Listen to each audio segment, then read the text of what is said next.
আলুটা ভাজতে দিয়ে দিয়েছি, আলুর ওপরে একটু নুন দিয়েছি আর হলুদ দিয়েছি, লাল লাল করে ভেজে নেবো।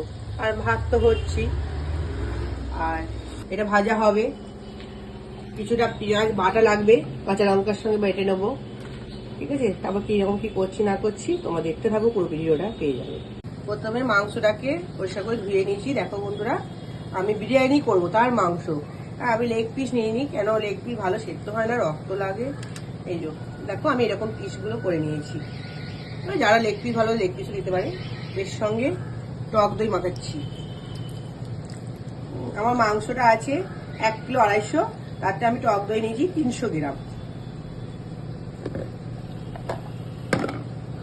এবার এই যে রসুন বাটা দিচ্ছি পরিমাণ মতো।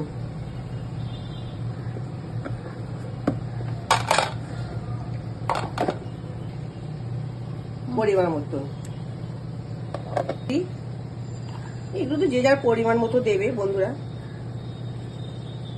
এইটাই নিয়ে আসি এভারেস্টটা, খুব ভালো গন্ধ, ভালো সেন্ট। এই বিরিয়ানি মশলাটা দিচ্ছি।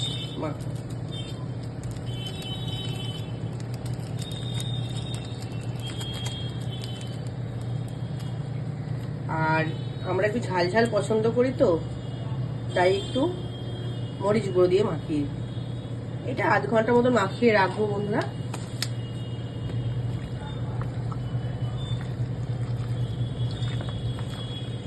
এবার পুরো ভিডিওটা তোমরা দেখতে থাকো কিভাবে কি করছি আমরা।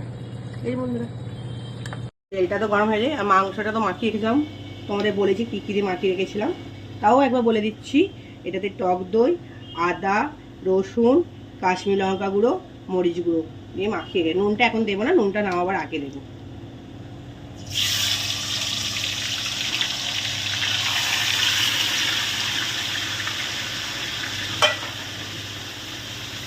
বিরিয়ানি আলুটা ভেজে একটু হালকা সেদ্ধ করে নিয়েছি, পেঁয়াজ ভাজা হয়ে গেছে।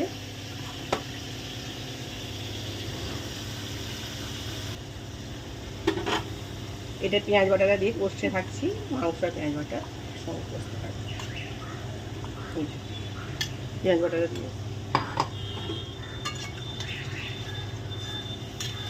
তোমরা দেখতে থাকো কিভাবে কি করছি।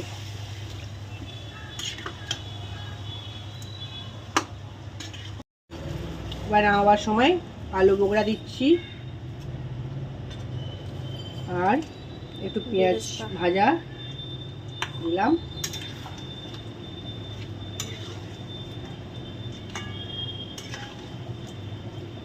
কে কিরকম ভাবে বিরিয়ানি মাংস করো আমাকে একটু কমেন্ট করে বলবে।